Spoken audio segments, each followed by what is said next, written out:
ready for some football. I don't know about you. Who else could it be but your man Lou? Yeah. Who else could it be but me, your man, Louie T? Welcome to Monday Night Football overtime. We had a doubleheader. 2 for Mondays. Titans, Bills in the first game. Nightcap was Vikings, Eagles. I was prepared to come on here after the first half the Eagles turned in, and I was going to ask the question, and this still may be a viable question. But I was going to ask the question, are we watching 2 Super Bowl contending teams tonight? Is that what we were doing tonight? Because watching the Eagles in the first half, I was like, damn, this is impressive. And then I considered a few factors. The Vikings are ass. And I think a lot of people, and it's easy to get caught up. And this is why you have to be careful. You know, the Eagles look good tonight. But you have to be careful because early in the season, things aren't always what they appear to be, okay? Objects appear just a wee bit closer in the rear view mirror. You look in that side view mirror, and it says objects may be closer than they appear. So you gotta really squint a little bit. You gotta squint your eyes just to make sure you're seeing what you think you're seeing. Okay, the Giants are 2-0. Do we really think the Giants are all that great? We're gonna find out. Only time will tell. The Rams are over here struggling. Are the Rams trash? I don't know. I can't tell you. It's 2 games, small sample size. But you know when you see a team and you say, they got the juice. And you watch the Bills and you say, they got the juice and the squeeze. And I'm watching the Eagles and I'm thinking to myself, do they got the juice too? But then, again, you consider the factors. Minnesota is ass. They showed themselves tonight. We'll get to that in a little bit later on. And then you have to consider Super Bowl teams don't play with their food. Okay? The Bills didn't play with their food tonight. When you starving, you don't play with your food. You devour it. Okay? You leave no doubt. You don't leave any meat on the bone. The Eagles were playing with their food tonight. The Vikings had 3 opportunities inside the Eagles' 25-yard line, and they came away with 0 points. They were playing with their food. Too many opportunities for a garbage-ass team that you dominated. This should have been just like the Bills score, 41-7. This is what the game should have been tonight. 41-7, not 24-7. But that was a dominant performance by both teams tonight. Both road teams score 7 points. You should be ashamed of your damn self. We're going to start with the Titans and the Bills. And let's start with the Bills, man. Damn. That was impressive. I've said this about the Titans already. They're going to be ass-tastic. The worst thing they could have done was trade A.J. Brown. They deserve what they're getting. When you try to make this about our program and nobody's bigger than the program and you want too much money, we're going to move on from you and we're going to replace you with 3 guys that aren't the sum of the parts that you were. You have to pay for that shit. Treylon Burks is not a number 1 receiver in this league. At his best, he's not a number 1 receiver in this league. Treylon Burks is a solid number 2 receiver, just like Robert Woods is a solid number 2 receiver. And the Kyle Phillips kid out of UCLA is no better than a 3. You don't have a number 1 receiver in Tennessee, and you won't have one all season long. And you know, with Ryan Tannehill at quarterback, you got to have a number 1 wide receiver. They're in trouble. And the Bills took full advantage of that. They didn't respect any of those tight receivers. None of them. You know what they said tonight? Derrick Henry won't beat us. We're not afraid of Ryan Tannehill. Who's he going to throw it to? Treylon Burks? Kyle Phillips? Who's he going to throw the football to? Huh? Is he going to throw it to Robert Woods? We've seen him. We drafted him. We know what he's about. Okay? We're not afraid of Robert Woods. Who's he going to throw the football to? They're not going to run Derrick Henry on us. That's for damn sure. There will be no Josh Norman stiff arms tonight. No, we shutting that shit down. 13 carries, 25 yards. Sit your ass down. Take this L. Force Ryan Tannehill to beat you. Not going to happen. Not going to happen. And so that defense is well on its way to being exactly what it was last year, the number one defense in the league. 2 games, they've given up 17 total points. I don't know what the total yardage in the game was for the Titans. I know last week they gave up just a shade over 200 to the defending Super Bowl champion Los Angeles Rams. I would imagine that before they put in their, they turned it into a preseason game. Before they turned this thing into a full-fledged preseason game equipped with Case Keenum and a bunch of backup defensive players, before they did that, I would imagine that the Titans had less than 200 yards of total offense in this game. That's just a guess. I don't know that for a fact. I can't confirm nor deny that, but I'm just gonna take a guess that they had less than 200 yards of total offense as we were about third of the way through the fourth quarter. Anyway, hell, shit. I think Josh Allen was done after 3, so he had the ball cap on. He had the ball cap on after 3. I'm not sure if he took a snap in the fourth quarter, man. It got ugly quick. Yikes. That defense is nasty, man. And I thought the one piece they needed to add was the edge rusher, and getting Von Miller, listening to them talk during the telecast about his impact, I couldn't help but think to myself, that's exactly what he's provided that team with.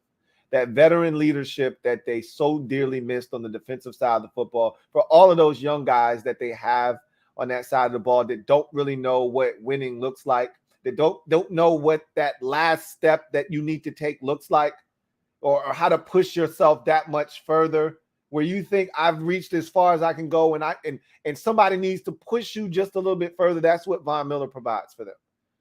Gregory Rousseau is super talented. He needs a guy to mentor him and show him that you can be even better than what you are. Enter in Von Miller. AJ Epineza isn't a slouch. He just needs a little bit of guidance. Enter in Von Miller. And then guess what happens to the rest of those dudes? The Jordan Phillips of the world and all those other guys on the defensive line. You ain't seeing a double team. You get one-on-one action, man. Go win. Everybody gets to eat. I've said this before. I'll say it again. And there are a lot of people out there that don't love, the linebacker, Tremaine Edmonds. I'll take him. Give me Tremaine Edmonds. He was a stud tonight. Give me Tremaine Edmonds. You know how I feel about Matt Milano. I wanted him in free agency last offseason. The Bills said, hey, bad back. That's our stuff. Pick 6 for him tonight. Tremaine Edmonds was everywhere. Sack, tackle for loss. He tipped one of the balls that ultimately got picked off in the secondary. I think that pick was made by Jordan Poyer, if I'm not mistaken. He tipped it first, and another defender tipped it, and then it got picked off. He was everywhere. Was Tremaine Edmonds. Even took his own teammate out. I hope that Dane Jackson is okay. You never want to see a guy carted off on a stretcher, taken in an ambulance. That's scary. You hate friendly fire. You hate any kind of injury where someone, is seriously hurt. But let's hope that Dane Jackson is okay and that, he has movement in all of his extremities. And, before you know it, he's out of the hospital and back with his teammates. But, other than the injuries, they had Dane Jackson go down, and then Michael Hyde, left the game a little bit later on. Outside of the injuries, nothing could go wrong for the Bills in this game. They dominated. Stephon Diggs and Josh Allen were just too much for them offensively. We'll get to that in a second. I'm still talking about this Bills defense because they got all kinds of guys out here making plays. They got a bunch of young corners out here shining like white diamonds. They're just out here playing ball and having fun, man. Fullback got him some. Gilliam got him in the first touchdown of the game. He almost got another little, 40-yarder down the sideline. Josh just overthrew him.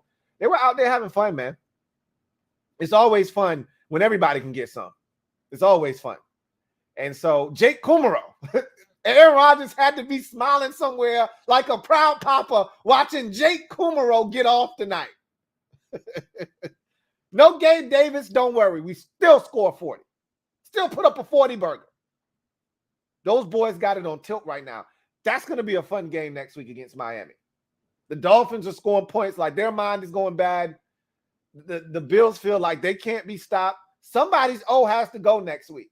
That'll be a fun one. You go to the offense and Josh Allen, he's my leader in the clubhouse for league MVP. And usually the guy that's on one of the best teams is going to win it. I think the Bills are going to be one of the best teams record-wise, so I think it's going to skew towards Josh Allen anyhow, but he's going to earn it this year. 4 touchdown passes tonight. He had 3 last week. He is now among the league leaders with Carson Wentz. Who would have thought Carson Wentz would be at the top of the list of touchdown passes after 2 weeks?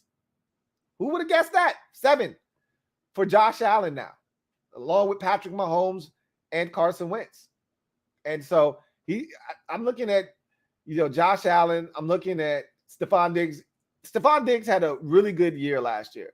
But if you go to his 2020 year, where he set all kinds of Bills records, was an all-pro wide receiver, led the league in receptions and yards, he's on pace to do that again this year. They showed a statistics. They showed a statistic that just, I couldn't help but smile. I didn't want to laugh because it's not funny, because I've been there before. But they showed a statistic. It said Stephon Diggs and the Titans receivers. Stephon Diggs at that point had 10 catches for like 155 yards and 3 touchdowns. And the Titans receivers had like 10 catches for 102 yards. And no touchdowns. And I'm like, oy vey. And then, ESPN was in their bag tonight, because they show A.J. Brown's numbers from last week, and they put it up against the Titans numbers from last week at the receiver position. I said, y'all ain't shit for that. A.J. Brown had like 10 for $155 last week, and the Titans receivers, I think it was like 12 for like 147 or something like that. I mean, I was like, y'all ain't shit for that, man.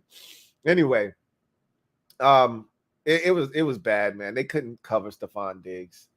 3 touchdowns for him. Like I said, it's bad when Jake Kumaro is getting off on you. They were sprinkling in a little bit of some of everybody tonight.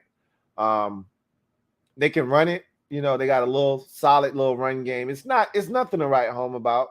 I think if there's one area that they could definitely use a little bit more production from his running back, but I like what they have at running back. I think because they're so proficient passing the ball, the run game becomes something that is like kind of put on the back burner, because Josh Allen is so proficient throwing it. And if he needs to, he can tuck it and run it himself.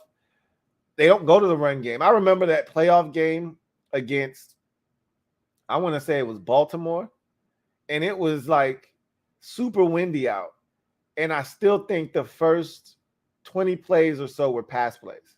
Like, they don't really care to run the football. Now, granted, that was Brian Daboll. He's no longer in Buffalo, but I think Ken Dorsey kind of has a similar, and again, you're dealing with an ex-NFL quarterback in Ken Dorsey, an ex-college quarterback. So Ken's probably going to skew towards putting the ball in the hands of his quarterback. But at the end of the day, I mean, it's Bills offense, man. I mean, what more can I say? I don't really know what more to say. They go 3 deep at running back with Motor Singletary, Zach Moss, and James Cook. They only have 1 real tight end right now in Dawson Knox. Hope he's all right. I thought he got a little banged up tonight. I know he did come back afterwards. But they got Dawson Knox, who they just gave a new contract to about a week or 2 ago. And as you saw tonight, they can go in their bag of receivers if they have to. Jamison Crowder is the 3rd option on the team right now, maybe even 4th, depending on where you put Isaiah McKenzie. But it's Stephon Diggs, it's Gabe Davis, it's Isaiah McKenzie, it's Jamison Crowder, it's Jake Kumaro. They go deep at receiver. And then, again, you got Josh Allen pulling the strings. It's a dangerous group. They showed you again tonight. The defense can score. The offense can score. They're going to be a tough out, man. I don't really know if they're – and I said this already. They're the best roster in football. They're the most complete football team. If they don't beat themselves, I don't know if you beat them. It's going to be tough. They were dominant tonight. As for the Titans, I don't feel bad for them. They made this bed. They have to lie in it now. I love how the commentators set it up. You're like, hey, don't you bury the Titans just yet. Nobody should be buried after 2 weeks, especially in this wild, wild west of the NFL right now that I'm seeing, where everybody's won. You want to win? You want to win? Everybody gets a win, right? You got to be super sorry to not have a dub right now because everybody's getting one. The Jets got to win after trailing by 13 with 1:47 left. They got to win. If the Jets are doing that, everybody should have one by now. So if you don't have a win right now, something's terribly wrong. Something's gone horribly wrong with your season to this point. Everybody's got one. So the Titans are not you can't count them out. And I love how they just said, they've got the Raiders, the Colts, and the Commanders their next three, and then a bye week. Don't count the Titans out like they supposed to win all three of those games, right? Like they just gonna win those 3 games, get over 500, and be back like cook crack. Look, they play in an ass-tastic division, okay, where the best team might be Jacksonville. What am I saying right now? That's not funny. That's actual factuals. The Jacksonville Jaguars may be the best team in the AFC South. Let that sink in. We'll see. Titans, again, you can't bury them yet. But if Derrick Henry can't run, and he didn't run in week 1 against the Giants, he didn't run in week 2 versus the Bills. If they can't run it with Derrick Henry, they don't stand a chance. You can't put the game on the shoulders of Ryan Tannehill. We saw that in the playoffs last year, and we've seen that throughout his career. That's not who he is. He's not a carry a team type of guy. And then when you trade away your best receiver, he's definitely not carrying a squad now. So, and this is the second week in a row that Kyle Phillips has fumbled and muffed a punt. He's got to get his shit together. Okay, they can, and he had a big return in week 1 against the Giants, but he also muffed another one tonight. They were already getting their ass ran by the time he muffed that punt, but still, he's got to clean that shit up. They're not good enough to be turning the football over. Here's the saving grace of the Tennessee Titans, and you may not have been able to see it tonight, but they were in this game. What was the score, like 20? Was 17-7 at halftime? Like they were in this game up until the third quarter where the shit got out of hand.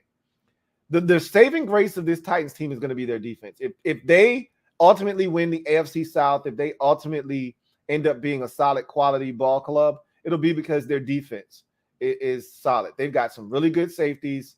They've got Jeffrey Simmons, or as my guy MJ says, Big Jeff Simmons. Shout out to my guy MJ. That dude is a monster. Okay, he had 2 sacks against the Giants. He's a game wrecker. They've got players, man. Do the Titans. It sucks that Harold Landry ended up, getting injured and he's lost for the season, but they got some dogs on the defensive side of football. And so if nothing else, that's going to give them a chance. And if they can run the ball with Derrick Henry, I'd like to see what happened to Taylor Lewan.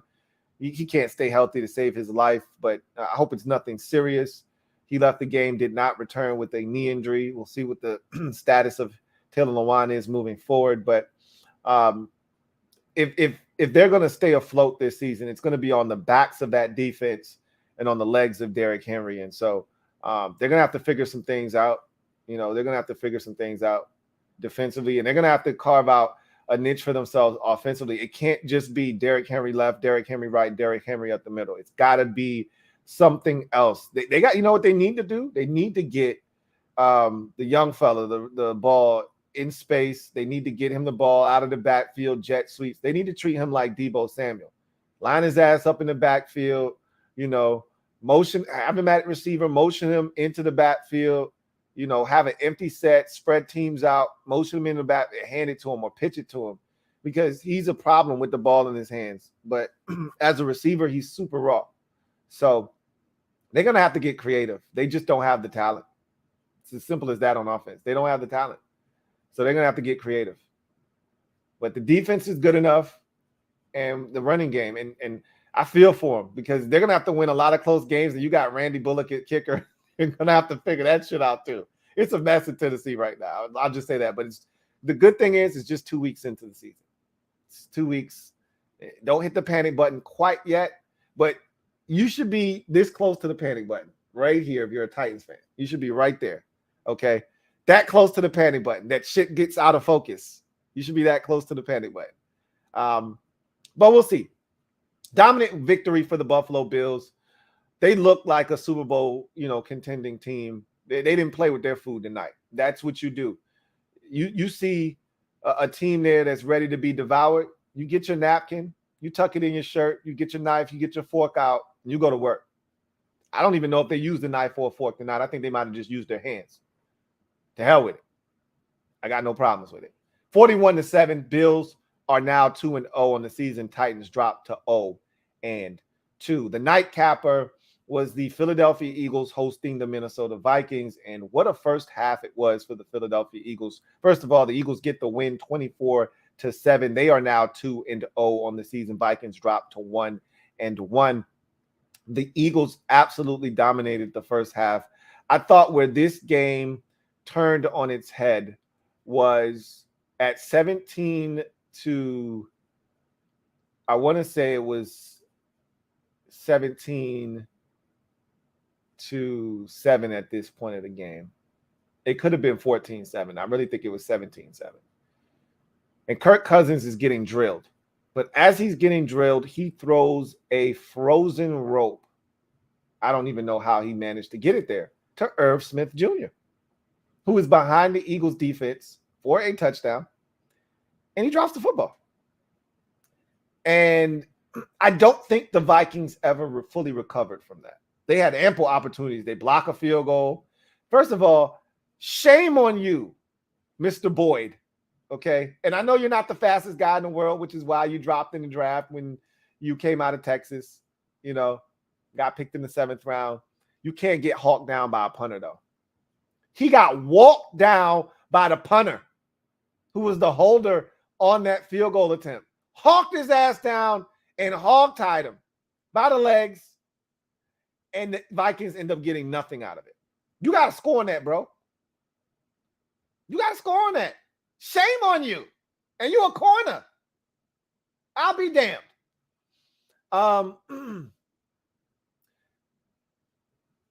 The Eagles were absolutely dominant in the first half.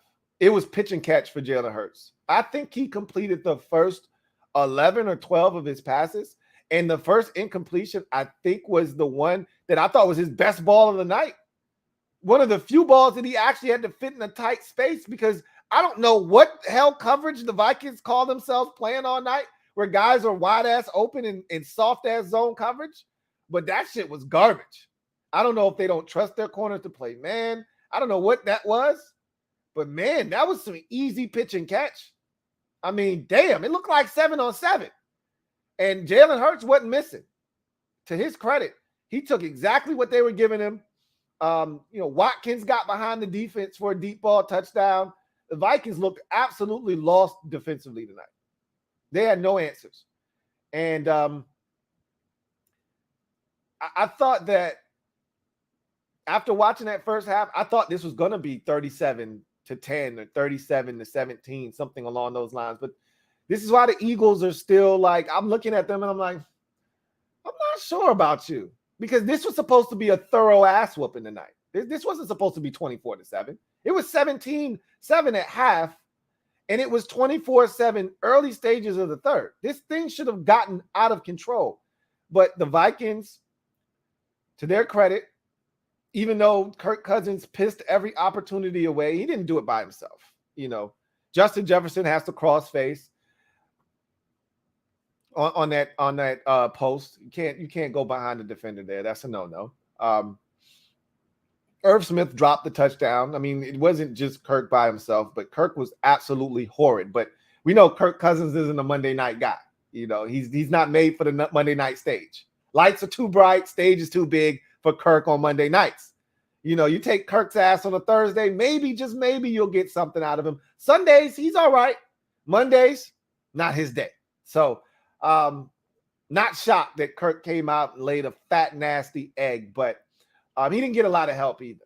He didn't get a ton of help from his guys. Dalvin Cook, he was awful tonight, dropping the football out of the backfield. I didn't think he ran it. He looked a little, tentative running the football. I didn't know what the hell was going on with him tonight, but he didn't look like himself. And you got to credit the Eagles defense too. You know, they were flying around, especially in the secondary. They were smothering, the receivers. They weren't afraid of anybody but Justin Jefferson, and they took him out of the game, made it hard for them to get him the football, and it really impacted that Vikings offensive attack. So you got to give the Eagles credit. They said, all right, Darius, we're going to give you the task of, slowing down Justin Jefferson. Now, you're not traveling with him, but when he comes to your side, we're going to lock you up. All right. But when he went inside, it was Avonte Maddox's job. And I thought he got, a lot of opportunities against Maddox. And there were times where Kirk either didn't see him or they got it to him and he, picked up a little something. But the explosiveness of Justin Jefferson wasn't on display tonight. And that's what makes this Vikings offense lethal, is when they can run it with Dalvin Cook, go play action fake, and Justin Jefferson is open 30, 40 yards down the field. That just wasn't the case tonight. The Eagles weren't having that. So they took that away, and they dared the Vikings to go elsewhere. And I don't think Adam Thielen had a catch until the fourth quarter. And I just – in what alternate universe is it okay for your second-best receiver to not have a catch until the fourth quarter? And I don't know if he even had a target until either the late stages of the second or the early third quarter. Like, that's ridiculous. The game plan was going to be take 18 away. You should have been featuring Adam Thielen in this game and getting him involved early and often. But they never did that. I think their backup plan was, hey, let's get Irv Smith involved. And this was his first game, if I'm not mistaken. He missed week 1 against Green Bay. He looked like a dude that didn't play any of the preseason for the most part and missed all of last year, essentially. He looked like a dude that needs some work. Couldn't separate from, man coverage, dropped the touchdown pass. He tried to get physical late in the game when the shit was already over and the game was no longer in the balance. Hey, get the hell out of here with that shit, man. Should have did that 2 quarters ago or when they needed you. So I just thought this was a really good performance defensively. Darius Slay was in his bag tonight. I hate when players go give celebrities balls. Don't give James Harden no goddamn. First of all, he was ass-tastic in the playoffs. Don't give his ass no game ball.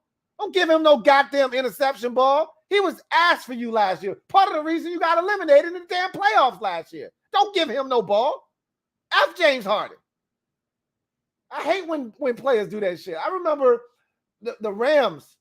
I want to say it might have been Jalen Ramsey. Somebody gave Floyd Mayweather. Don't give these damn celebrities. Go give a little kid the ball, man. Get a celebrity no goddamn football. Anyway, he was in his bag tonight, was Darius Slay. He should have had about 5 interceptions. If he could catch, he would have had about 5 interceptions tonight. Because Kirk was handing them bad boys out. He was trying to let everybody in that secondary get a piece. Vontae got him 1. Darius could have had 3 if he wanted it. He threw 1 to another guy in the secondary who dropped it late in the ball game. If you wanted to pick, Kirk was handing those things out like Halloween candy. And then offensively, I thought Jalen Hurts was fantastic. Absolutely fantastic. Again, the Eagles, the one question mark you have, this roster is loaded. The one question you have is Jalen Hurts legit? Can he throw the football from the pocket? Again, I thought the Vikings made it very easy on them tonight. Okay, minimal pressure in the pocket and open targets to throw the football to. There weren't a lot of duress throws. Okay, there weren't a lot of tight windows. Oh my God, what a throw by Hurts. His best throw was the one where Dallas Goedert had it ripped out. That was a tight window throw. That was gorgeous. And so he was playing pitch and catch, and he was accurate. And that's one of the things we said, can he be accurate? He was accurate tonight. And if he can do that consistently, this is going to be a tough Eagles football team to deal with this season. Now, I'm not sure about this defense. I still don't believe in Jonathan Gannon. He did blitz a little bit more tonight, but it's so easy to blitz when it's Kirk Cousins and you know he's going to bitch up. I don't think that's Jonathan Gannon's MO. He's not an aggressive coordinator. I still worry about this Eagles defense. I still see holes in this Eagles defense. Okay? They weren't clean tonight. There were opportunities there that the Vikings failed to take advantage of. But if they can do what they did offensively, that's going to put pressure on the opposing team's offense to have to keep pace. And then you may make a mistake or two. Then you can maybe make Jonathan Gannon feel a little bit brave, and maybe he'll send an extra defender or two. Ooh, he might send the blitz. All in all, though, the Eagles were really good tonight. They were really good. They were really good on offense, really good on defense. Really, the only thing they weren't good on was special teams tonight. Can't have block kicks and things of that nature. I thought that was the only, real blemish that they had, is that they didn't put the Vikings away for good. Never let them get within striking distance, but they never put them away. Like with all the comebacks we saw this weekend, you couldn't have felt, comfortable with just a 17-point lead. And the Vikings had the football and had too many opportunities in plus territory. I mean, inside the Eagles' 25-yard line. They had 3 opportunities and came away with no points. You playing a better team, you can't count on interceptions and missed opportunities and drop balls when the guy's behind your defense. You got away with some things tonight, but that first half is like really a semblance of what the Eagles can be. And if they can play at that kind of a level, look out. And I've said this, the NFC is wide open.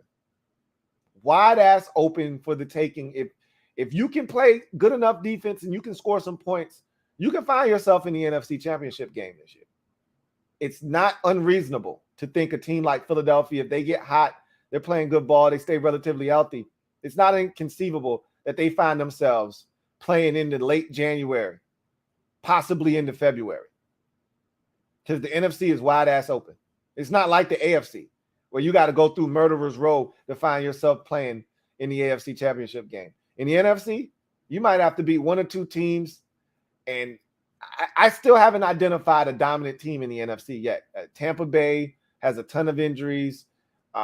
They look like the class of this conference right now, and they scored 20 points and 19 points. They're struggling in the red zone right now. I don't really know what to make of their offense in Tampa Bay because they can't put it in the end zone. They're missing like Rob Gronkowski. But they might be the best that the NFC has to offer right now. Green Bay, to me, doesn't look like Green Bay, and I didn't expect them after trading away Devontae Adams. They don't look like Green Bay to me yet. Early in the season, it's very early. Anything can happen. But we thought the NFC West was going to be this crazy competitive division. The Cardinals should have lost. They had an improbable come-from-behind victory in overtime against the Raiders. The 49ers, they might actually be better off with Jimmy Garoppolo. Who knows? I can't say that. I don't know what Trey Lance is going to do. But nobody's afraid of their offense. And Seattle stinks. We know that. And the Rams are vulnerable. They're vulnerable. So I'm not saying, I'm just saying. I'm looking around at the landscape of the NFC, and I'm saying, shit's wide open, man. If Philadelphia can get some consistent play out of Jalen Hurts, I'm not saying, I'm just saying. As for the Vikings, I think this is more along the lines of who they are. Now, I don't think they're this bad, but I don't think they're as good as we saw in week 1. Like, I think they're closer to what we saw tonight than what we saw last week. This defense is not going to be dominant. All right, this offense, it's going to be a really solid offense. And if you catch a subpar defense, they're going to eat them alive because Justin Jefferson is that dude. And he's going to torch garbage secondaries, and Kirk's going to hit him, and Dalvin Cook's going to be able to run because you have to keep those safeties back, and it's going to open up rush lanes for Alexander Madison and Dalvin Cook and things of that nature. So they're going to pick on the lower teams in the league and the bottom feeder teams. That's what I was looking for. They're gonna feast off of them. The teams that can't defend or struggle to defend and can't score, they're gonna have problems with the Vikings. But the teams that can actually play a semblance of defense and can score a little bit of points, the Vikings are gonna struggle with those teams. So I wasn't surprised by what I saw tonight. I wasn't surprised. especially defensively, I wasn't surprised because I didn't think this defense was going to be all that great. I was disappointed in what I saw offensively. I thought I would see more from their offense. I thought they'd be able to spread Philadelphia out and throw the football around the yard, and they just weren't able to do that. And again, you got to credit Philadelphia's defense for that. So, really disappointing effort from the Vikings. Back to the drawing board. If you're Kevin O'Connell, first-year head coach, these are the growing pains you go through. You think you got it figured out in week 1, and then you're humbled in week 2, and so he'll figure it out. He even said it after the first quarter when they interviewed him. Yeah, they're doing some things to take away Justin Jefferson, and I think it's really affecting the rest of the team. Like, that can't be the case. As a coach, you've got to have plan B, C, and D ready in case they take away plan A. Plan A is to get the ball to J-Jet as much as possible.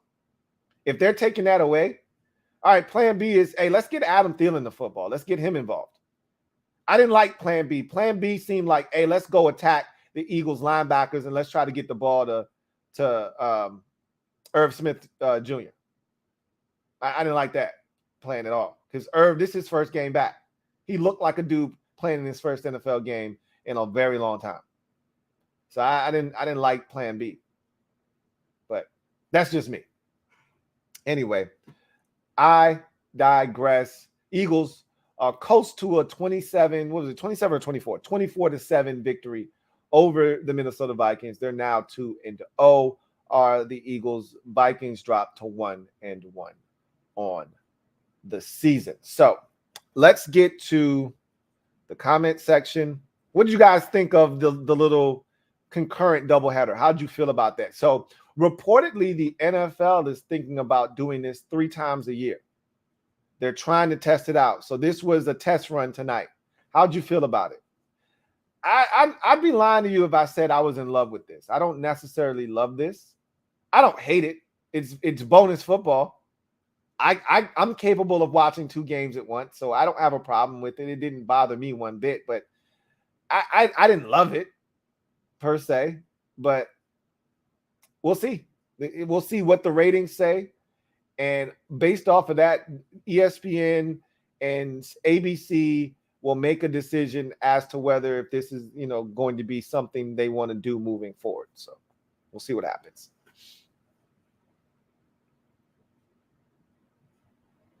All right.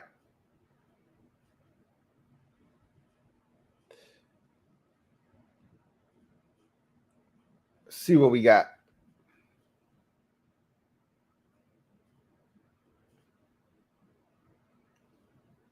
Barry Curtis, thank you for the super chat. Greatly appreciate you. Barry Curtis writes, Dotson, Wilson, London looking like stars. Wilson had a great game against the Browns. I'll talk more about that on the podcast tomorrow. He also had a drop. But when it counted, when it mattered most, he stepped up, was huge, and including the game-winning touchdown for the New York Jets. And Drake London has gotten off to a great start. I'm probably going to be wrong about him. I was not a big Drake London fan coming out of USC, but he's looking like a wrecking ball so far. So we'll see if he can keep it up. But he's off to a really good start. That is for sure. Let's see.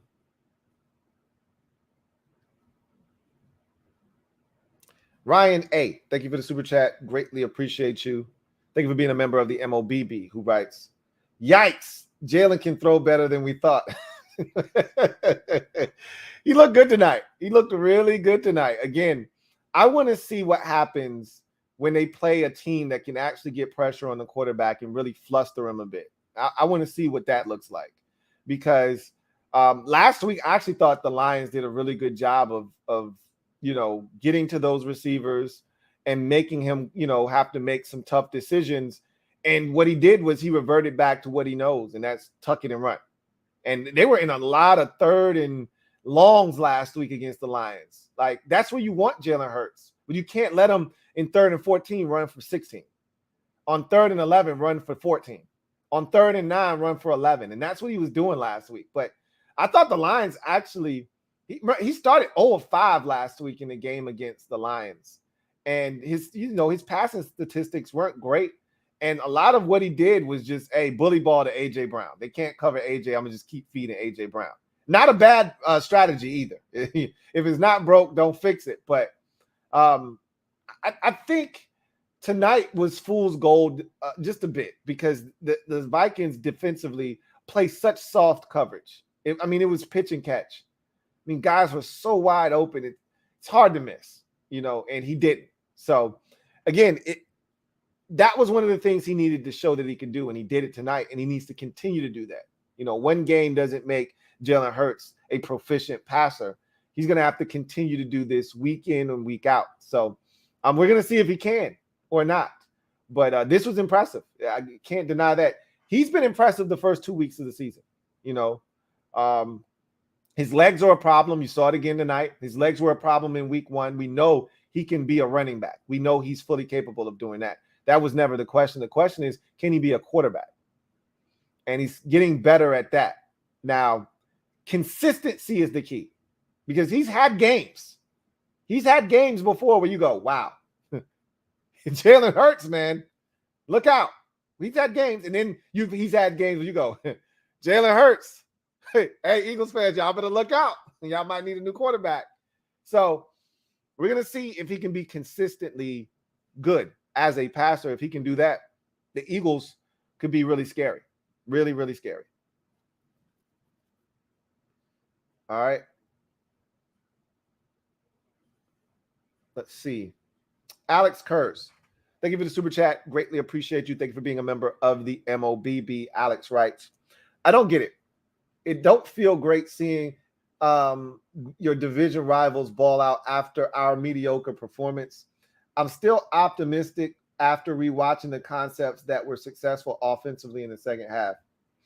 He says, so I never am fazed by what I see from other teams in the division. That doesn't move me. Like, I'm pretty sure, because I know our fan base. Our fan base is fickle as hell.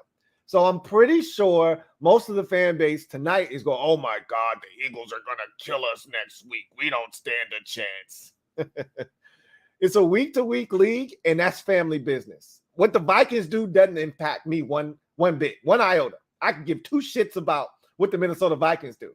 The Minnesota Vikings don't have what we have. Okay? So I don't, that didn't move me at all. I don't feel any different tonight than I did yesterday, maybe the day before yesterday, when I thought we were going to beat the Detroit Lions, but I still feel good about our offense. And what I'm more afraid of is, what are we going to do defensively? That's what I'm afraid of.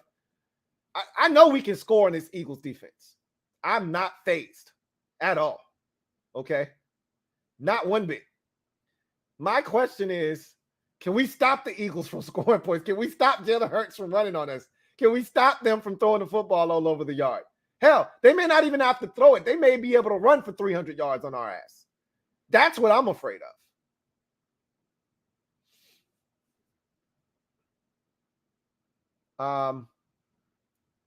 Brian Haynes, thank you for the super chat. Greatly appreciate you, my guy. Brian writes, hey, Lou, I'm sorry, man, but after watching the Eagles game as a Commanders fan, I am worried about facing them on Sunday, especially after a loss to the Lions. See, I told you. And I guarantee you, I haven't looked at the comment section. I guarantee you, Brian isn't alone. 90% of you are echoing Brian's sentiments. Oh, we're going to get killed on Sunday. The Eagles are dominant. Oh, my God, what are we going to do? Ah! You don't believe me? Just watch. And I don't want apologies after Sunday. I don't want, oh, Louie, you were right. I don't want to hear none of that shit. Just sit down and shut up. I don't want to hear, I'm talking to Commanders fans too. Just sit down and shut up. Just be quiet and enjoy the ride. Because all of y'all are so damn topsy-turvy, you waffle. Just enjoy the ride. Just buckle in and enjoy the ride. It's going to be crazy. Nobody ever said the ride was going to be smooth. You knew when we got Carson Wentz, the ride wasn't going to be smooth. And he's not even the problem right now, okay? He's not even the problem. You knew the defense was problematic. We didn't know what we were going to get from Carson Wentz. He's leading the league in passing touchdowns right now. Just enjoy the ride, guys. Okay, just enjoy the ride.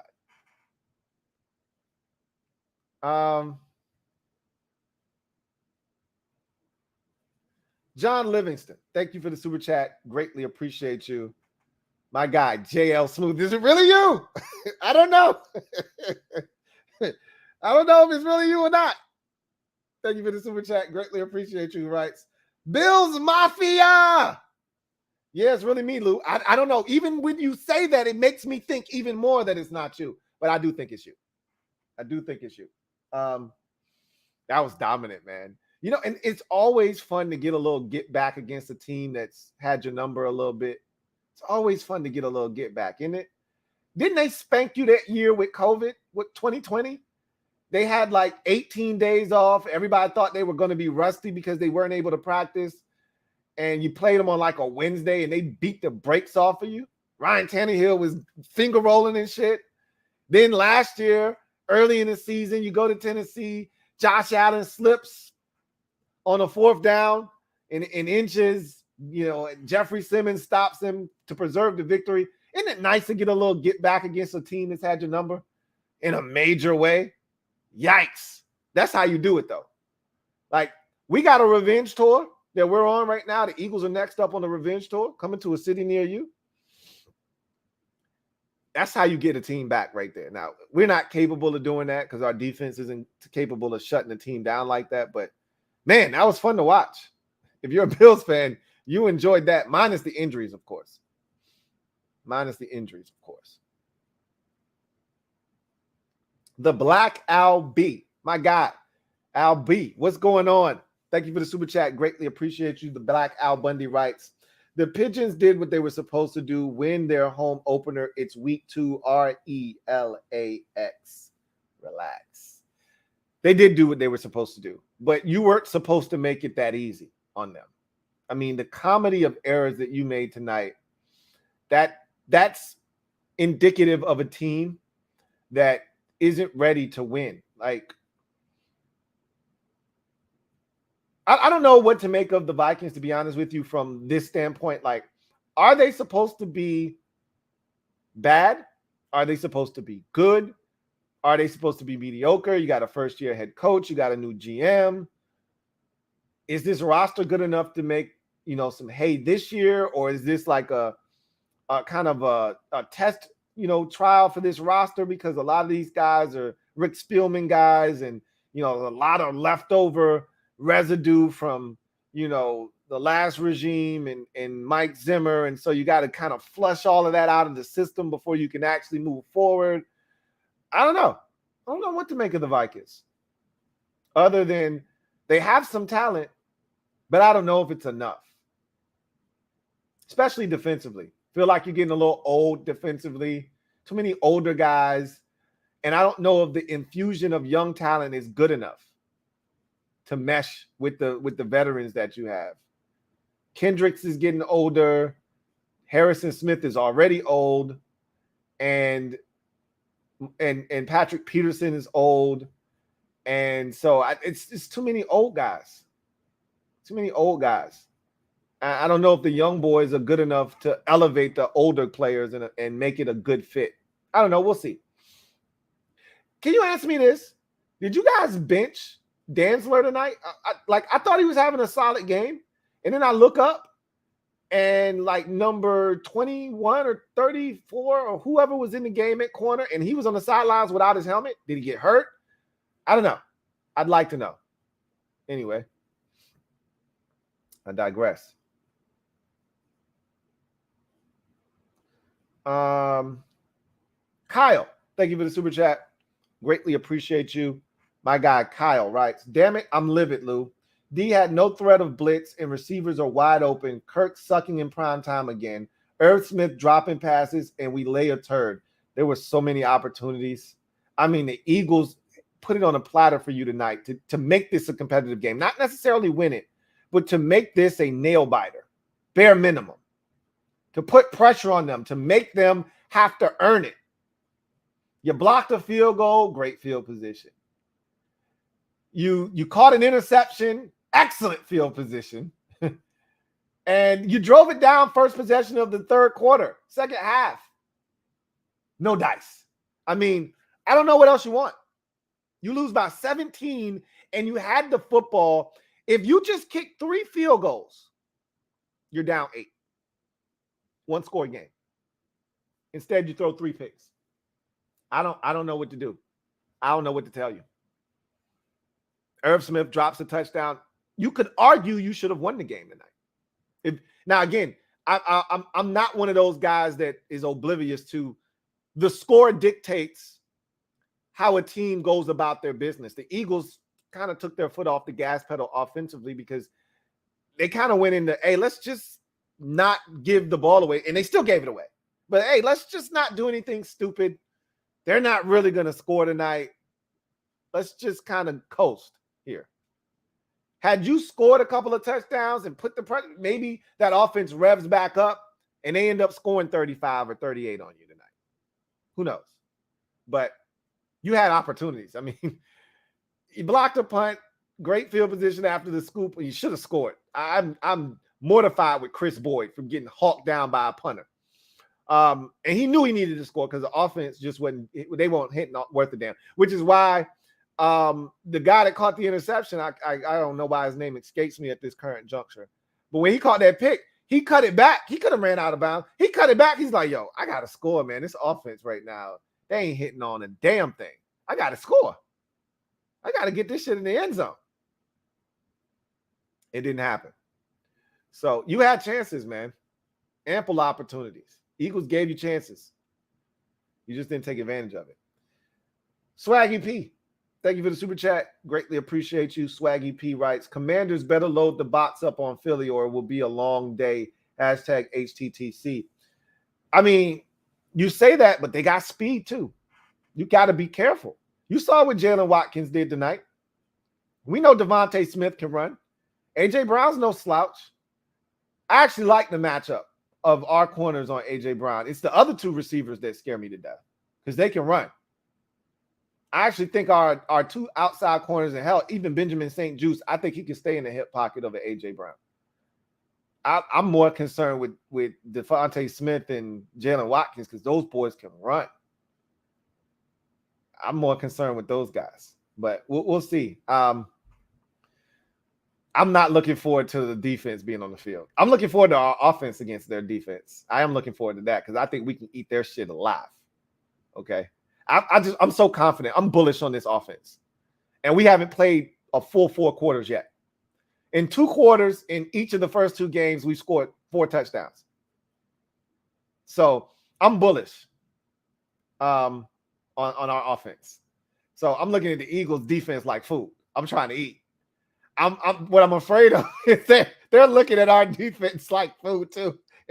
And they might be able to eat just a bit better than us. We'll see. That's the problem because our defense, man, we're going to talk about it tomorrow on the show. We're going to talk about it. I got a lot to say about the defense. I got a lot to say about a lot of shit tomorrow. So we'll talk about it tomorrow. Mab 22. Mab 22.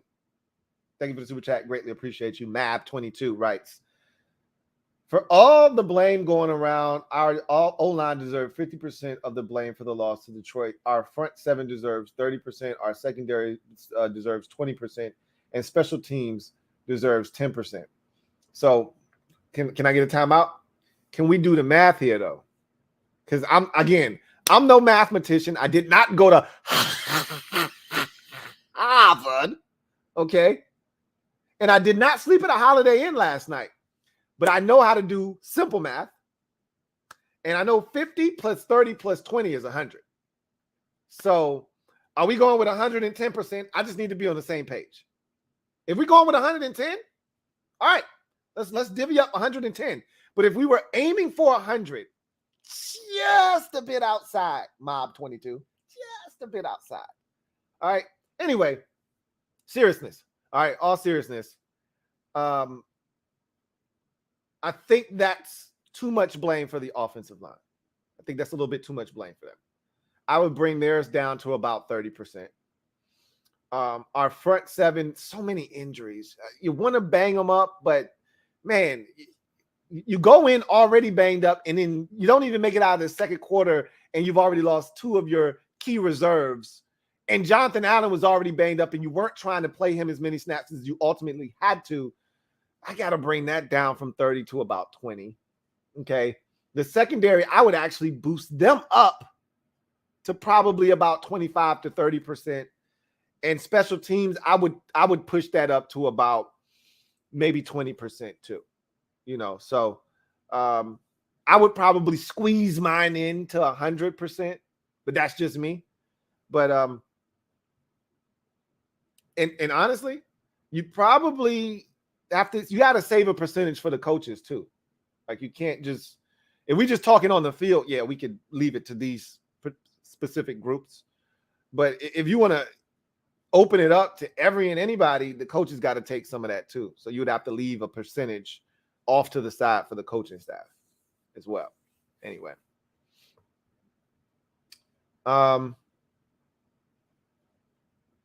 Let's see.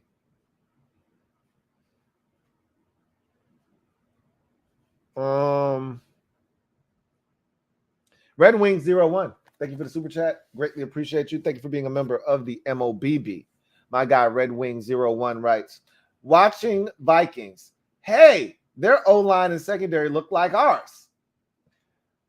No. I see their secondary looked like our secondary last year. I haven't seen wide open receivers in zone coverage. I've seen busted coverages this year from guys not doing their jobs. But I haven't seen, 3rd and 7 and a dude sitting 11 yards wide open down the field in soft zone coverage. I ain't seen that shit this year. That was some last year Jack Del Rio scheme shit. This year, nah, we playing it tight. We blitzing. We playing man-to-man. We playing some zone. We're mixing up coverages. I like what the boys are doing. I like what Jack's, firing up. I don't like the execution by the players on the field, but I like what Jack is out here doing. There's a reason why we're giving up 25% on third down right now. We'll talk about that tomorrow, though. That's not what the Vikings were giving up tonight. Jalen Hurts was down there picking those boys apart like he was back at Oklahoma playing against, one of these Big 12 teams. He looked like he was back at Oklahoma carving up. I'm trying to think of a garbage Big 12 defense. Because K-State can play a little bit of defense. Oklahoma State can play a little bit of defense. Kansas. He looked like he was out there slinging it against Kansas. Our secondary doesn't look like that. Now, the O-line, I'm not going. The O-line wasn't good last week. But I'm not going to sit here and let everybody shit on the O-line. Like, this has been a constant theme. They weren't terrible in week 1. The O-line wasn't terrible in week 1. We'll see. We'll see what they look like in week 2. And obviously the injury to Chase Roulier, it really hurts. It changes a lot of things up front. But we'll see.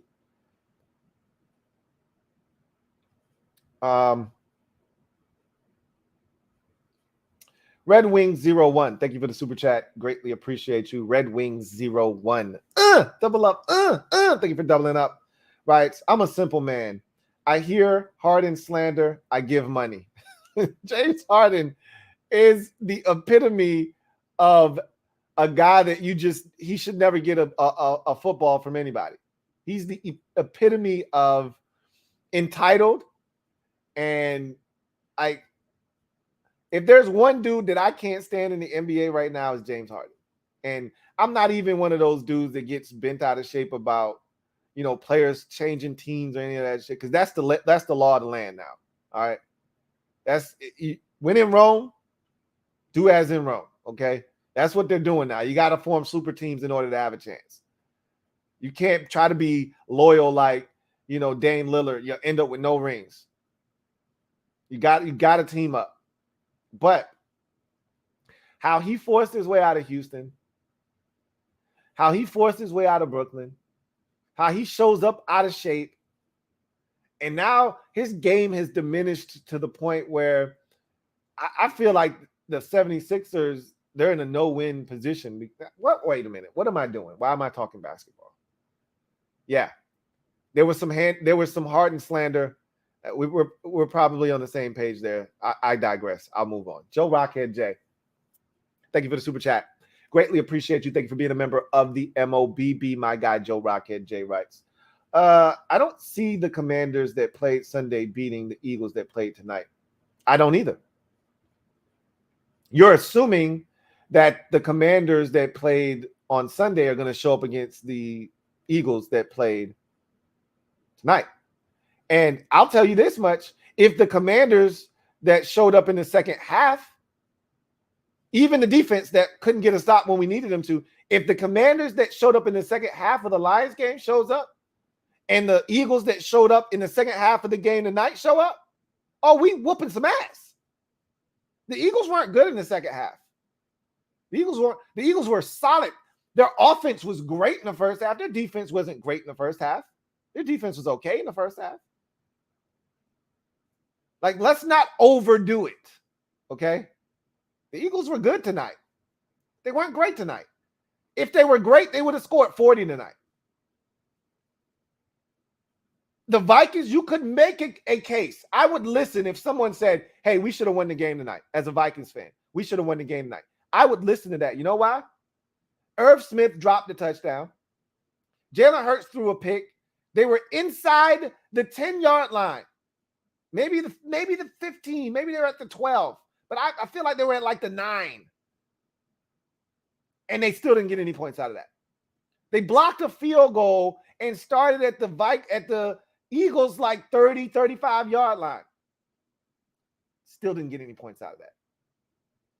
They drove the ball all the way down inside the 20-yard line on the first possession of the third quarter, and Kirk threw a pick because Justin Jefferson decided, I'm not going to cross face on the post. They had opportunities, is what I'm trying to tell you. Let me see what they were in the red zone. I'm going to guess that the Vikings were 0 of 3 in the red zone. I'm going to say 3 of these possessions ended up in the red zone. They were 1 of 4. They did score a touchdown. That's right. They did score a touchdown, the Irv Smith touchdown. They were 1 of 4. The Eagles only made it to the red zone twice. Meanwhile, the Vikings were there 4 times tonight, and they were 1 of 4. Just let this sink in for a second. If they go 3 of 4 in the red zone, it's 24-21. If Irv Smith Jr., who that whole possession they weren't in the red zone, if he catches that deep ball, it's 28-24. Now, again, the score dictates the sense of urgency, the level of urgency that the Eagles play with. And maybe they score more points if the Vikings are scoring points. But because the Vikings weren't scoring points, they didn't have to keep putting their foot on the gas pedal. But if you're a dominant team, if you're a Super Bowl caliber team, no one has to tell you to keep putting your foot on the accelerator. You see a team struggling, and you got a chance to put their mouth on the concrete and give them a California smile, you're going to step on the back of their neck. You ain't going to let them get up. They let the Vikings up. But the Vikings didn't want to win. So you can overrate the Eagles' performance tonight. I choose not to. I'm well aware that our defense is trash right now. I'm well aware of that. But it may not be as trash as you think. We'll see. We will see.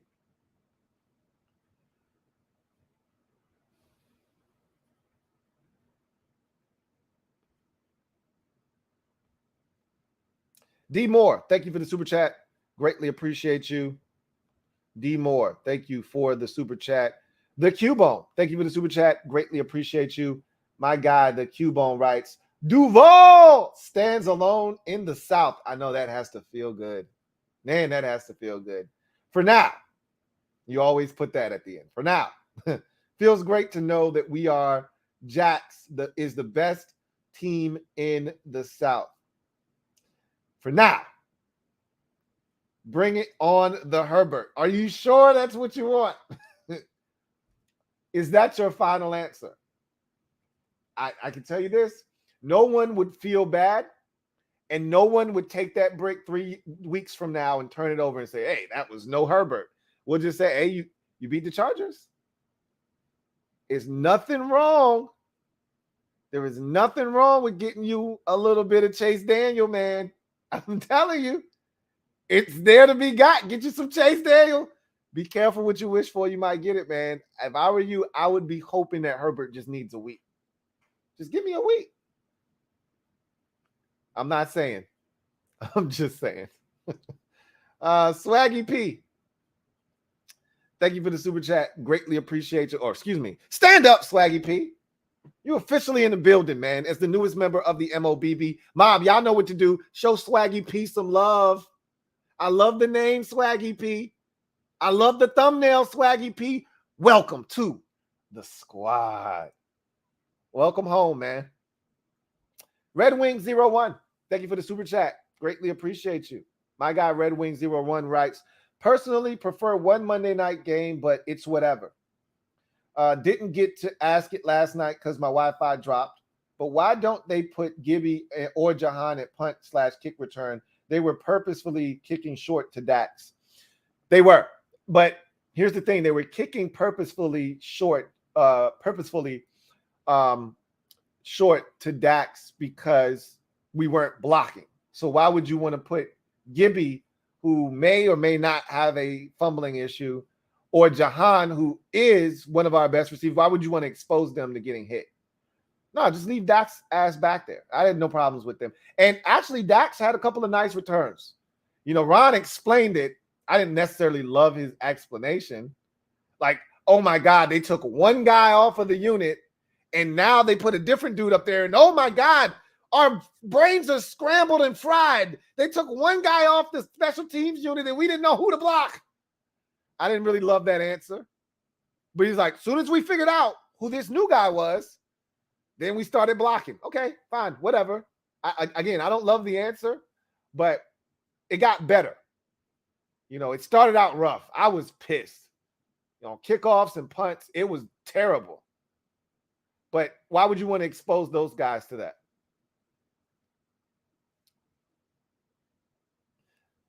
I don't know. I may prefer one game. I think I prefer one game. If they do two, I like when they stagger them. But you know what happens is on the East Coast, we suffer because the game's not going to be over until 1 in the morning, 2 in the morning.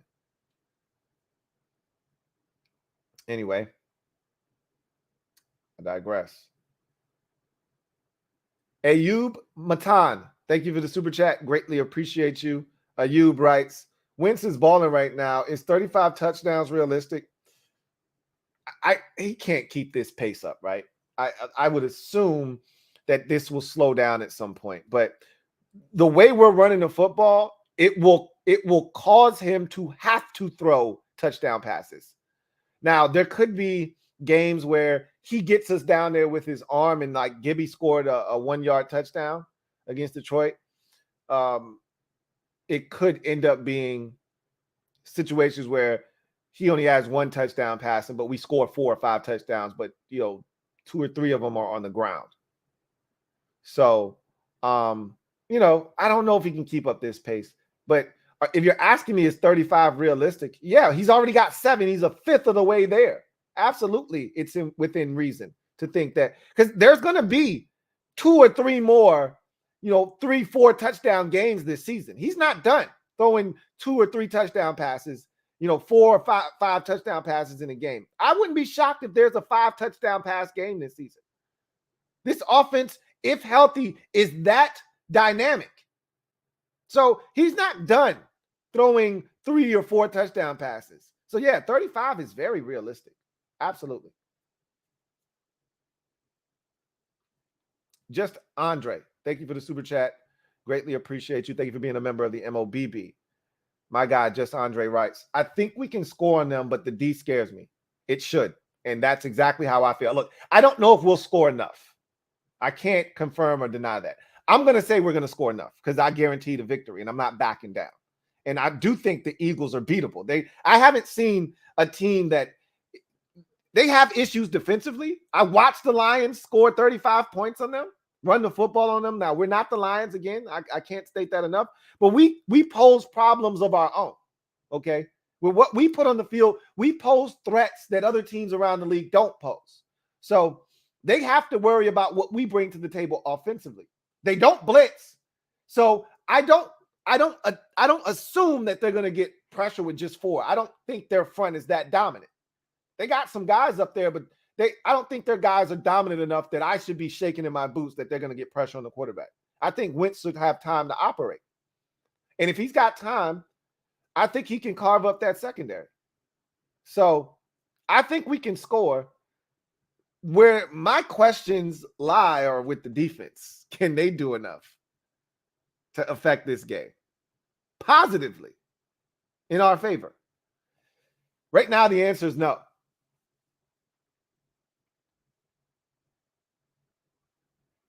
Joe Rockhead J, thank you for the super chat. Greatly appreciate you.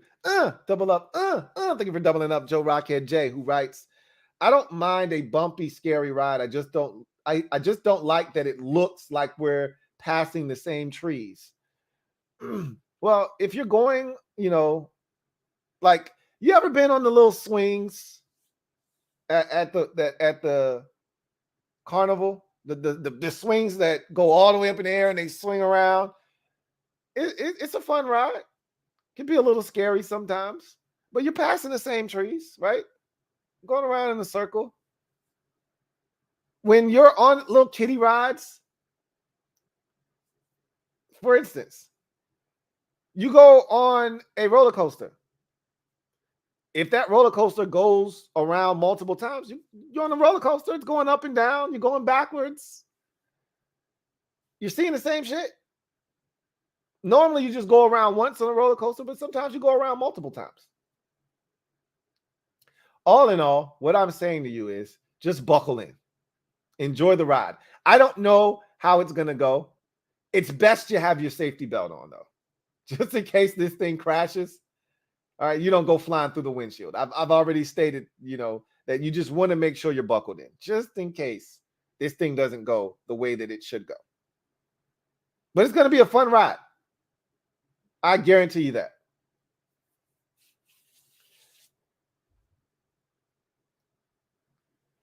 The Cubone, thank you for the super chat. Greatly appreciate you. Double up. Thank you for doubling up, Cubone, who writes, to all Commanders fans that think they will lose to the Eagles next week, just remember, this is family business. Anything can and will happen. You would think that they would understand that by now. It's not like every other game on the schedule. When it's family business, you throw records out of the window, you throw tendencies out of the window, you throw recency bias out of the window, because anything can and will happen in these types of games. They just do. So we'll see. The better team in these games don't always win. The Eagles are the better team right now. But are they the better team? We'll see. They're 2-0. That's why they're the better team right now. John Perez, thank you for the super chat. Greatly appreciate you. My guy JP writes, there was a murder in Buffalo tonight. Think there's been a murder. I can't think there's been. I think there's been a murder. Yeah, there was some gunshots, some yellow tape tonight. Chalk outlines. Yep, all of that good stuff.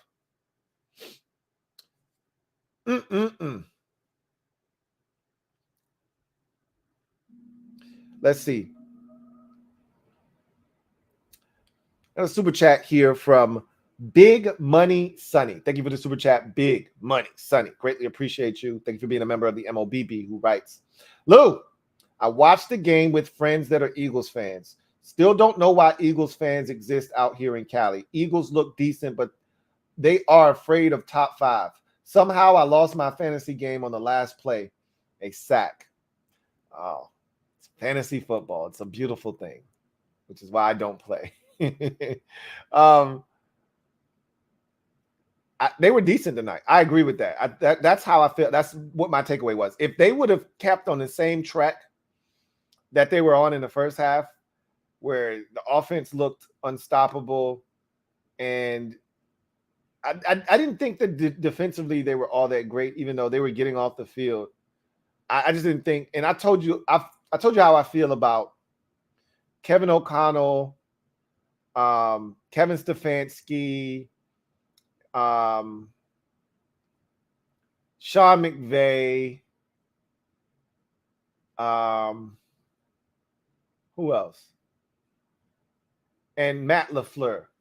I've told you how I feel about those guys and their offenses. I think they're when they're on and their offense is working, it's hard to stop, but they're not fun offenses. They're not fun, and I'm not going to say they're easy to stop, because those offenses aren't easy to stop.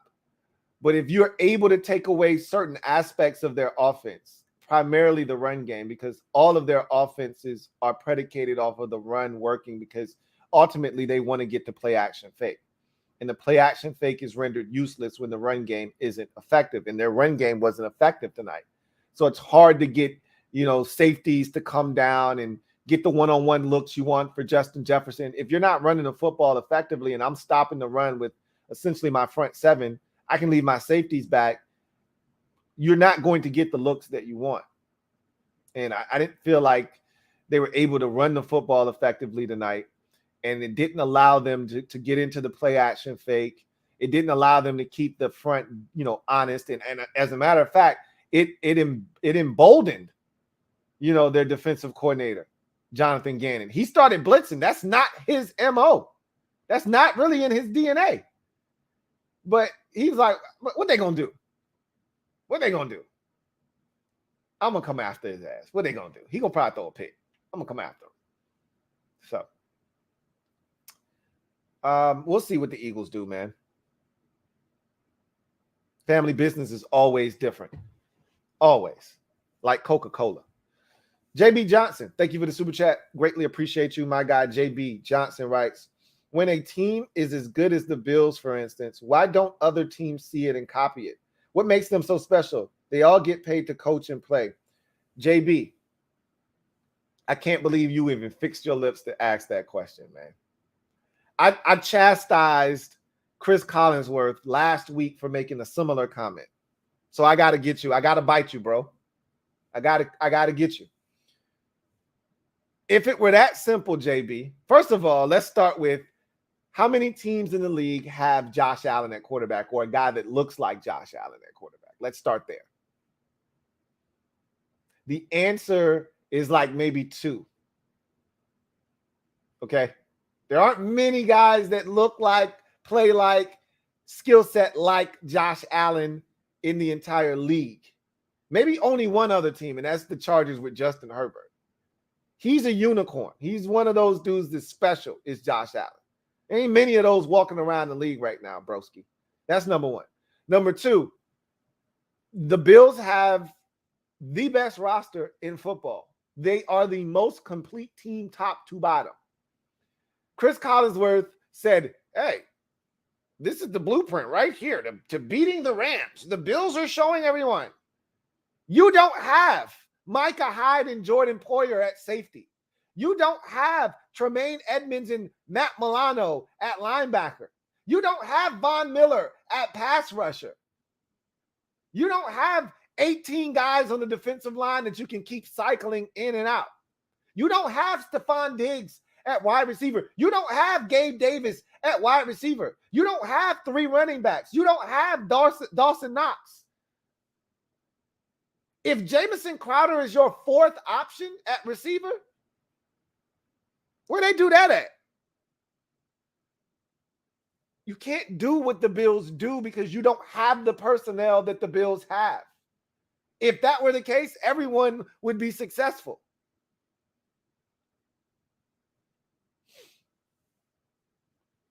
You can't just copy what the Bills do because you don't have the Bills personnel.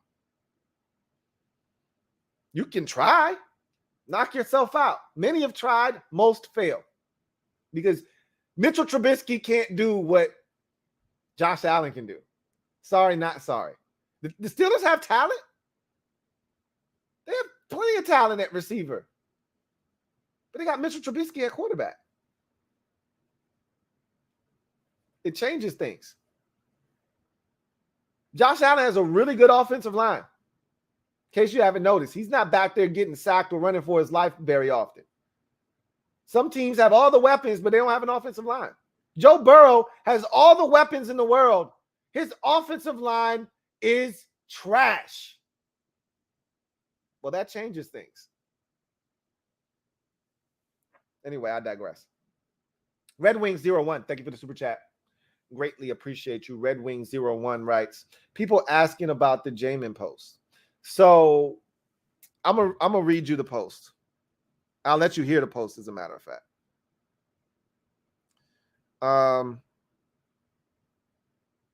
So Jamin Davis posted on Instagram.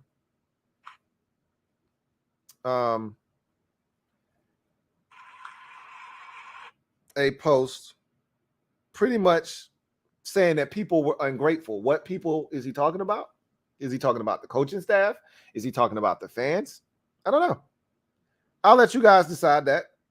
My theory is he's talking about the fans, because I don't see Jamin Davis being a outward criticizer of authority because he grew up in a military household. I don't see him challenging authority. That's not how he was raised.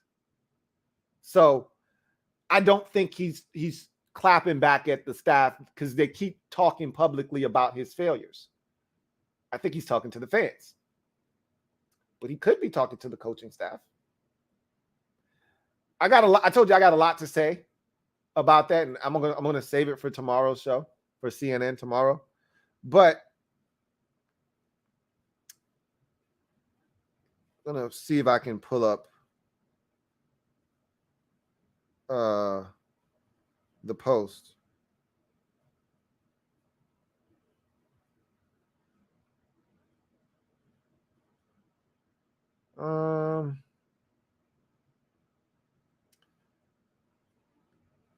Hold on a second. Now all of a sudden I can't find it. And I had it right here.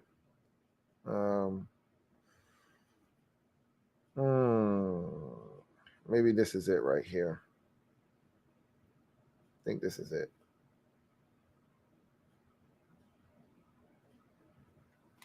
So this is what it sounds like. Criticize. It's together for you ungrateful sons of bitches, and all I can hear is criticize. It's together for you ungrateful sons of bitches, and all I can hear is criticize. So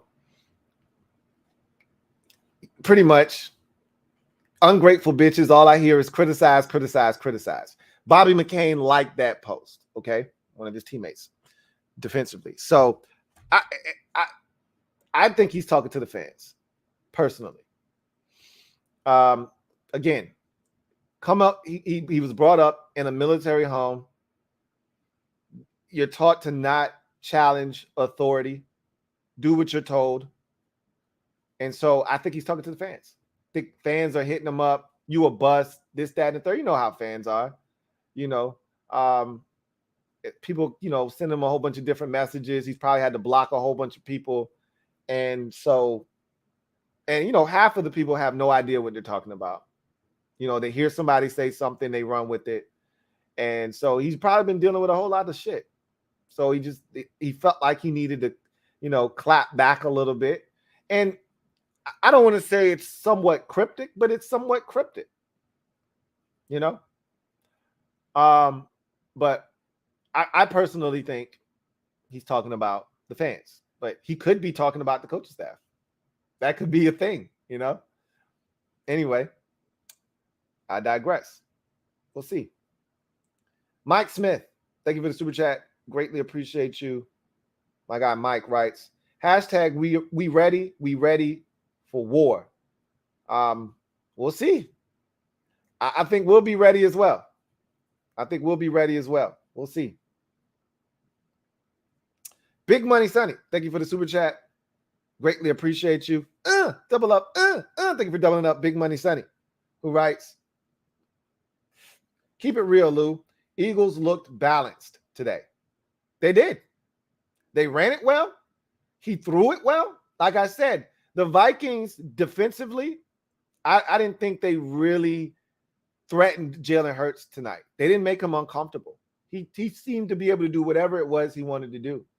They seem to always be in a manageable third down situation. I thought the Lions made him, it's crazy because they scored 38 points, but I thought the Lions made him more uncomfortable, and he had to make more plays against that Lions defense than he did tonight. So I thought they were able to just kind of keep it steady tonight, especially in the first half. In the first half, he had it on tilt. He could do no wrong in the first half. He ran it, he threw it. They had no answers for him. I thought in the second half, they kind of bogged down. And again, maybe the score dictated their sense of urgency, kind of lost their edge a bit because they didn't feel threatened by the Minnesota Vikings. I don't know, but they look good. There's no doubt about that.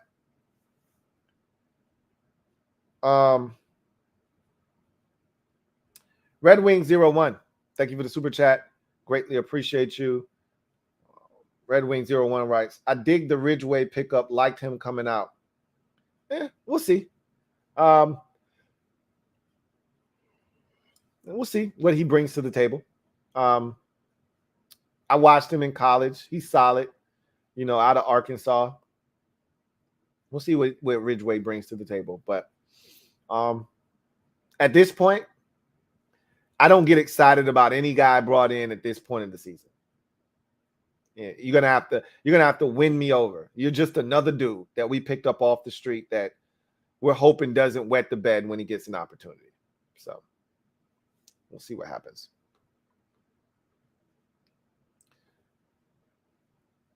Sports Fan Entertainment.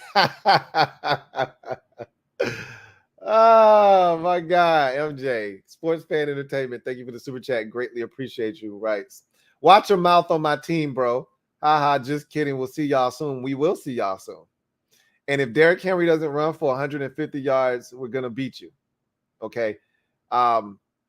If he does, you'll probably beat our ass because we can't stop the run. So that would be one of those games where he would probably get off, and it'll allow you to go play action fake and have some success against us. But that's 3 weeks down the road. I can't see past week 3 in the Philadelphia Eagles, and you shouldn't be looking past the Raiders. You just need one. You need a win. So you just need a dub at this point. So if you could, you would swap out the Raiders with Indy right now and get Indy next week because they are absolutely atrocious right now. You could use the Indianapolis Colts, but again, that's family business. No telling what would happen if you played them.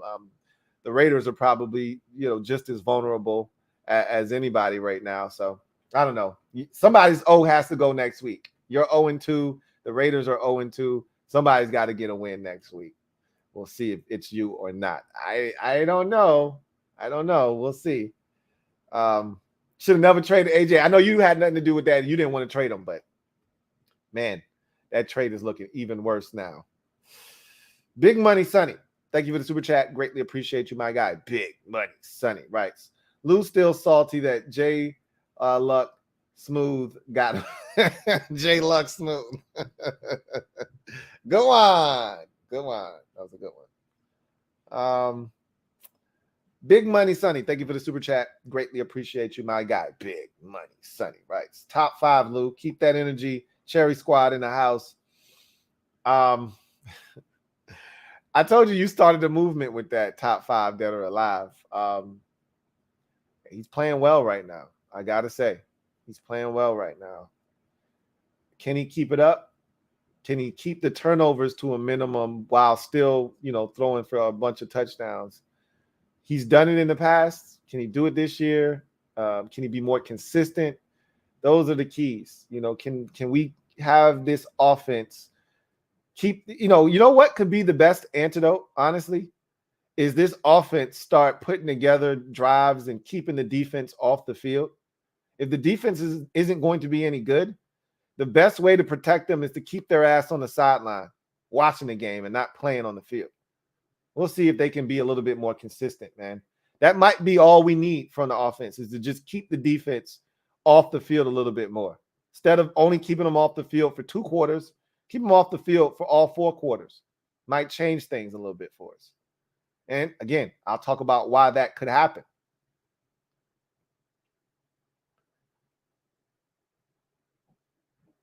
Big Money Sonny, thank you for the super chat. Greatly appreciate you. My guy, Big Money Sonny writes, we clapping them Eagles cheeks next week, Lou. Top 5. I wouldn't put that in all caps, but it's very possible that that could take place. But I wouldn't put it in all caps.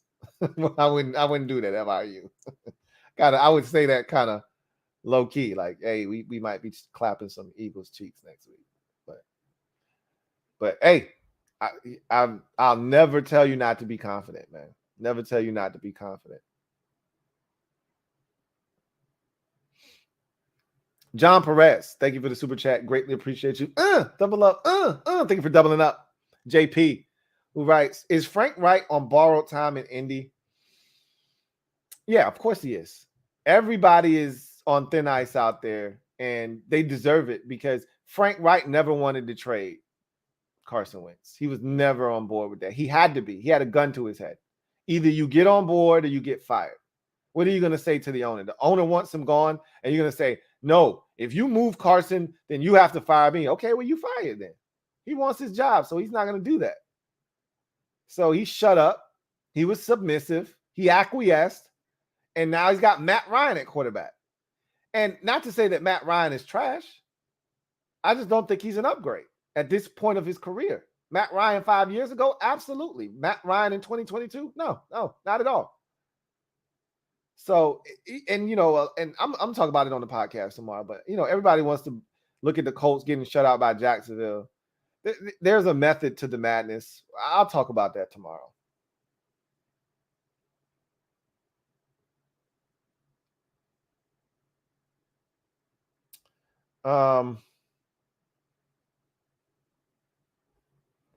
Let's see.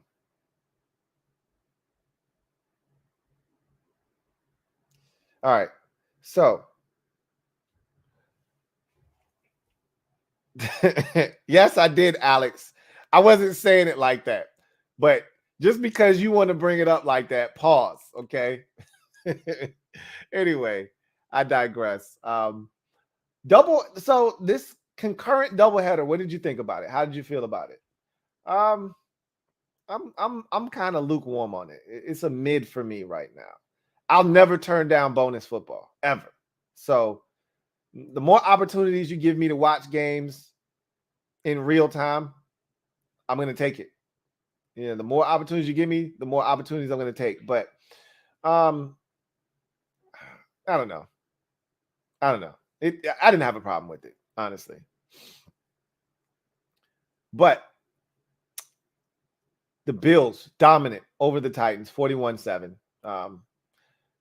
Close in the first half. Bills ran away in the second half, steamrolled these boys, and they look like the best team in football right now. It's 2 weeks, small sample size. Don't go crazy. But look, a lot of people predicted that the Bills would be in the Super Bowl before the season started, and they're making a lot of those people. And they were the Vegas favorites, okay? They were the favorites to win the Super Bowl. And right now, they look like they are, a Super Bowl contending team, and they look the part.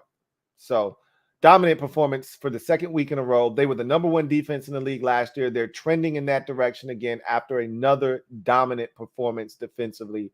They win 41-7. Stephon Diggs, 3 touchdown grabs. Josh Allen, 4 touchdowns. The Bills had it on tilt in every single facet of the game, including special teams, where they recovered a fumble on a muffed punt.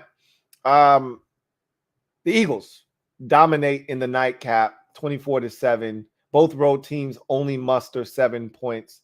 Eagles were absolutely fantastic in the first half. Jalen Hurts was the star of the game. Only 5 incompletions for Jalen Hurts in this game, as he was 26 of 31 for 333 yards.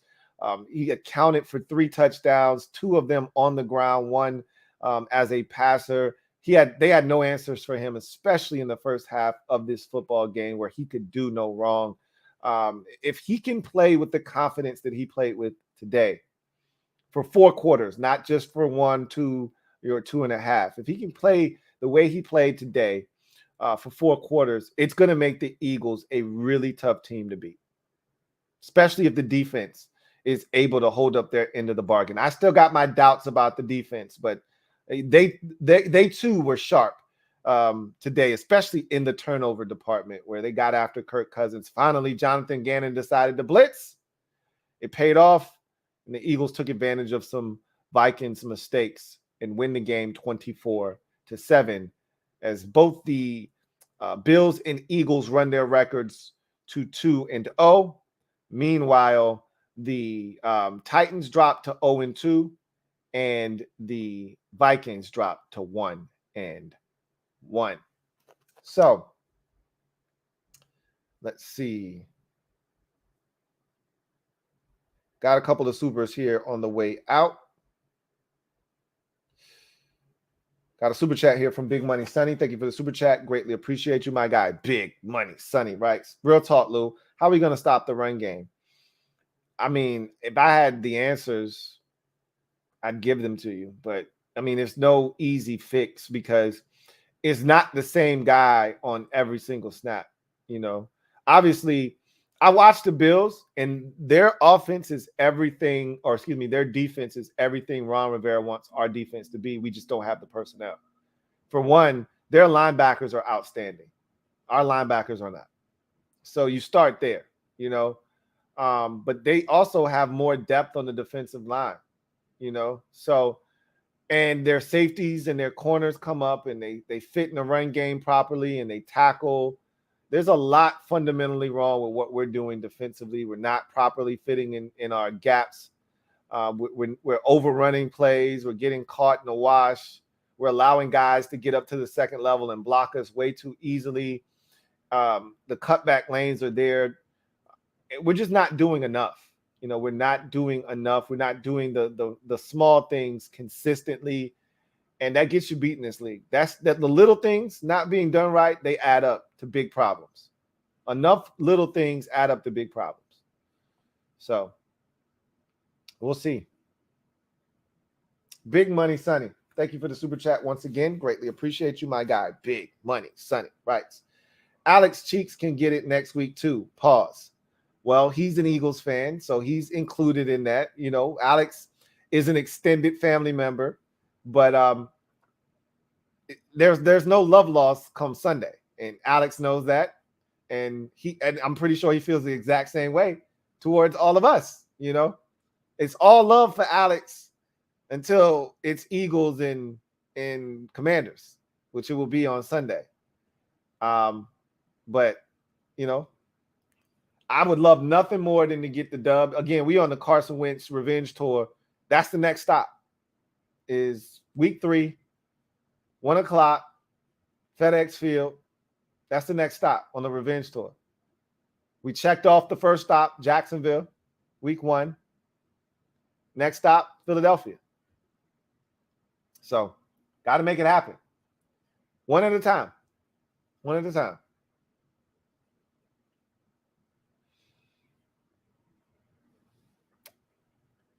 K80 Tick, thank you for the super chat. Greatly appreciate you. Thank you for being a member of the MOBB, who writes, Jefferson and Cousins costing me $45K tonight. Took home $7,500 instead. Man, that's a lot of bread. That's a lot of bread. But hey, scared money don't make money. But I would never put any money on Kirk Cousins. Hey, just for the record. That's one guy I'm not putting my eggs in any of his baskets, okay? Joe Rockhead J, thank you for the super chat. Greatly appreciate you. My guy, Joe Rockhead J writes, my winners and loser picks were awful this week. Terrible. Guess what? Get in line. Everybody's picks were just about horrible this week because there was so much parity this week. I think I ended up with 8 wins this week. 8 and 8, which is a terrible week. I thought I was in double digits. I really did. But there were a couple of games that saved me, that helped me from getting the double digits. But from Arizona coming back and winning, to the Jets beating the Browns, to the